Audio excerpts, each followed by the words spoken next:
Halo kawan-kawan, jumpa kembali di channel vlog Bang Gulo, channel yang membahas segala sesuatu tentang budidaya ikan nila.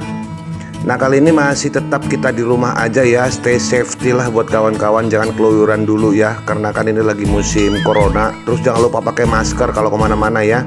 Bagusnya kita menghindari dan mencegah supaya kita semua bisa tetap sehat ya, dan bisa terus belajar di channel Bang Gulo.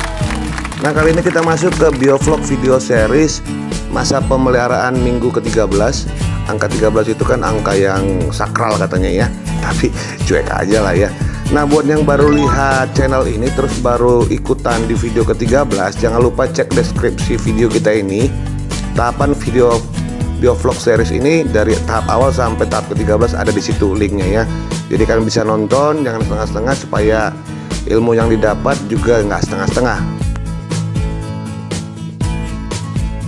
Nah, buat kawan-kawan yang baru lihat channel ini, supaya gak ketinggalan tentang informasi-informasi atau video-video yang kita kasih ke kawan-kawan tentang budidaya ikan nila, alangkah baiknya kalau kalian subscribe channelnya ya, terus aktifkan lonceng notifikasi kalian, serta follow Instagram kita @channel_banggulo.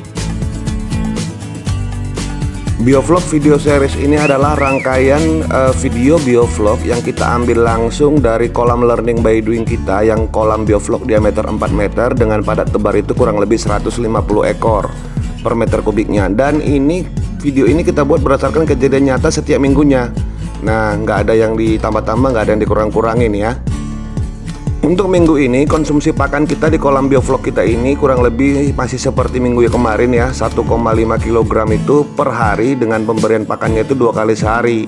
Terus pakan yang saya berikan itu masih pakan mix, itu dicampur antara T79 dengan Hypro 781 ya. Terus air pembibisannya saya menggunakan air bibis ekstrak daun pepaya atau ramuan herbal. Itu cara pembuatannya ada di channel kita, nanti bisa dicari di situ ya, yang sudah kita fermentasi kurang lebih selama 36 jam pakannya ini sama air bibisnya. Nah, penambahan probiotik untuk minggu ini itu hanya 3 tutup botol M4. Kenapa? Karena kan melalui pakan juga kita sudah mengasih probiotik ya, melalui ekstrak daun pepaya itu kan sudah kita campur dengan M4, sehingga penambahan probiotiknya juga terbatas hanya untuk 3 tutup botol saja untuk minggu ini yang saya berikan.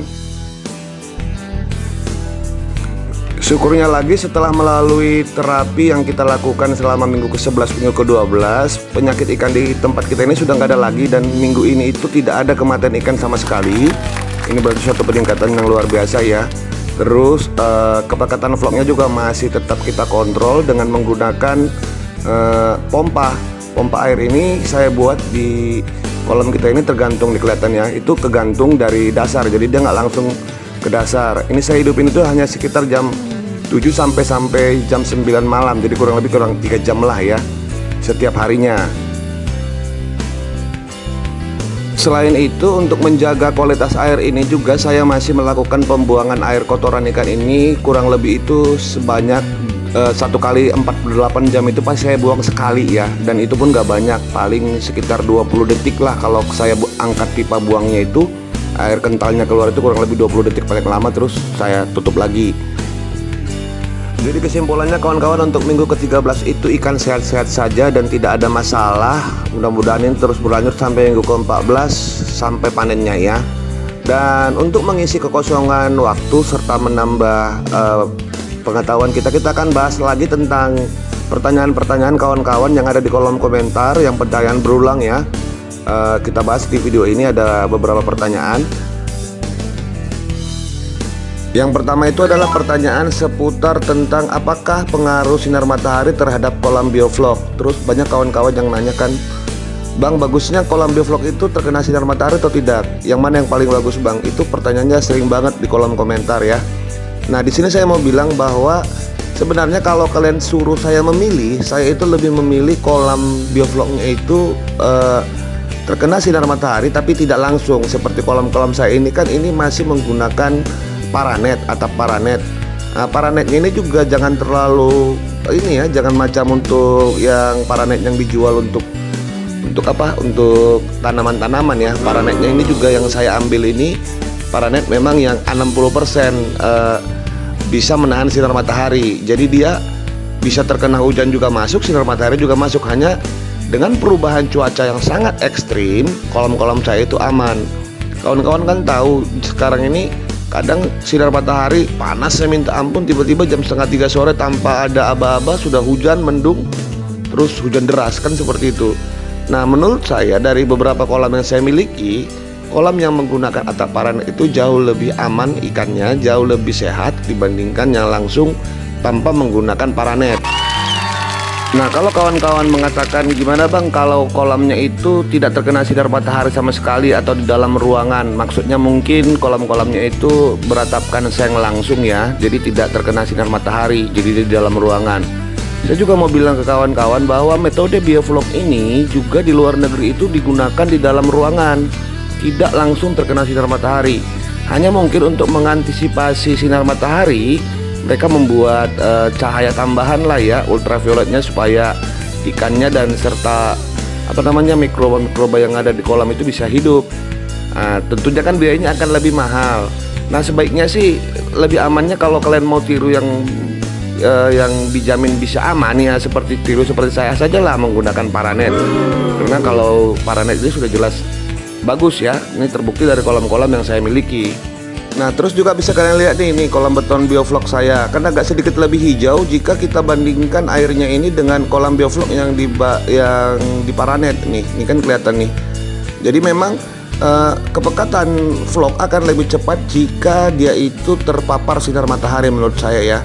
Terus pengontrolannya juga agak susah, planktonnya cepat hidup, dia cepat banget banyak. Nah, jadi kalau menurut saya sih, kalau kalian suruh saya milih ya bagusnya menggunakan paranet ya. Nah, kalau kalian bingung memilih paranetnya, nanti DM saya di Instagram, kita juga ada jual itu ya.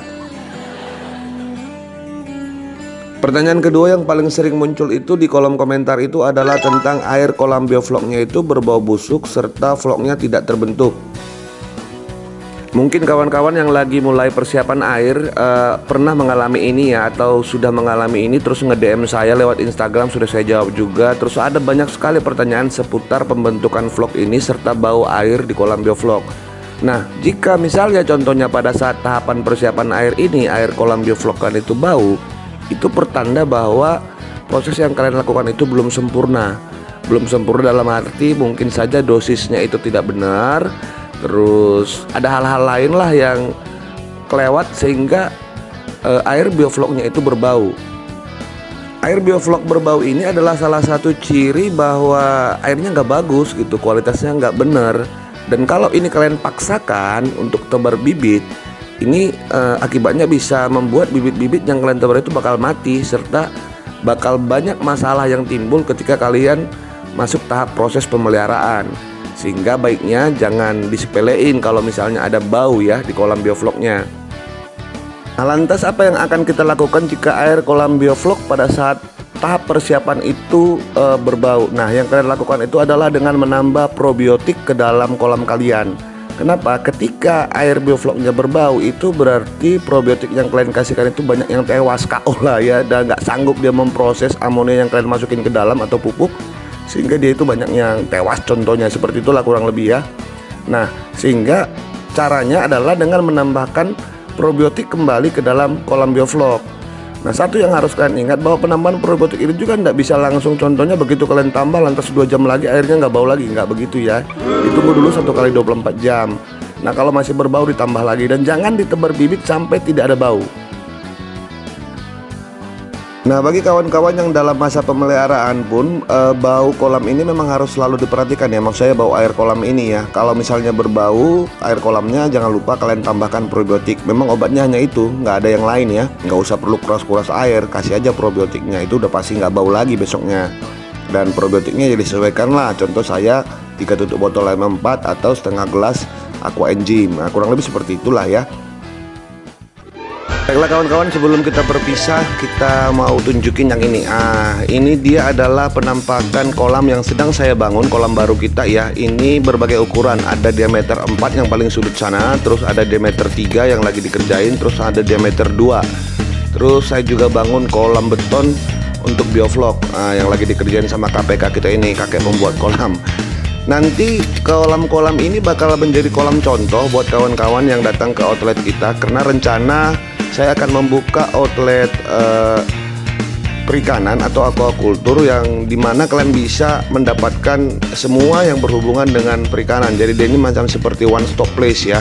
Kalian bisa belanja kolam, bisa belanja aerator, bisa belanja tentang filterisasi seperti biobol, batu geolit, dan semuanya apa yang dibutuhkan dalam budidaya ikan nila.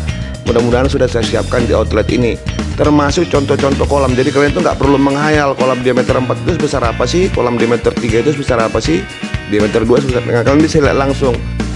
Nantinya juga di outlet kita ini akan saya siapkan paket kolam bioflok ya, paket dari D2, D3, D4 itu sudah komplit semua apa yang dibutuhkan sesuai dengan spesifikasi agar biofloknya berhasil, serta saya akan bantu pandu sampai panen ya.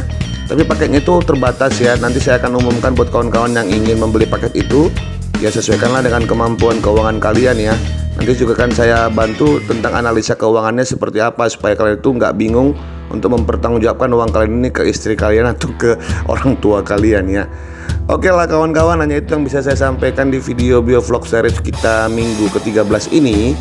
Harapan saya sih kita tetap semangat ya, kita nggak boleh nggak boleh berdiam diri tidur aja di rumah, tapi lakukanlah hal-hal positif supaya kalian itu nggak bosan tinggal di rumah ya selama himbauan pemerintah ini, supaya kita itu tetap aman dari virus corona, tidak menularkan atau tidak tertular ya.